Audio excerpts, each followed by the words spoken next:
আসসালামু আলাইকুম। দেখছেন গ্রামের জন্য হাটে নতুন করে জাল দেওয়ার জন্য আবার ক্রিম ঢালা হয়েছে।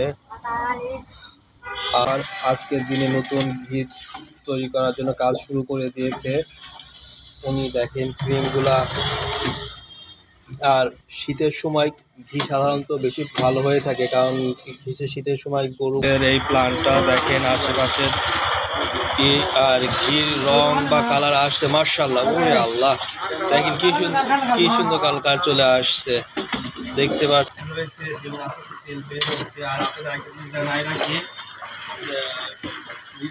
সিজনের কারণে ঋতুর পরিবর্তনে ঘিয়ের রং কালার বা ফ্লেভারও সুন্দর কালার চলে আসছে, দেখতে পাচ্ছেন। আমাদের ঘি কালার আসছে কি মাশাআল্লাহ, কালার আস্তে আস্তে আসছে এবং আস্তে করে ছাড়বে, তখন দেখতে পাচ্ছেন ইনশাআল্লাহ। দেখতে পাচ্ছেন এই যে ঘি এখন নামানোর আগে ফোম আকৃতির হয়ে ওঠে, মানে পুরোপুরি সে এখন তেল ছেড়ে দিয়েছে, ক্রিম আর ক্রিম অবস্থায় নাই, এখন সে পুরোটাই ঘি এখন আস্তে আস্তে ফুলে ফোম আগে একটু উঠছে, সে আস্তে আস্তে ফোম আগে কি যে ফোম হয়েছে এই মাশাআল্লাহ। এটা ওই ঘি যখন ফাইনালি শেষ হয়ে যায়, এখন প্রায় শেষের দিকে ঘি হয়তো বা আর 10-15 মিনিটের মধ্যেই আমাদের এই তাফালটা যে ট্রেতে আমরা জাল থেকে তাফাল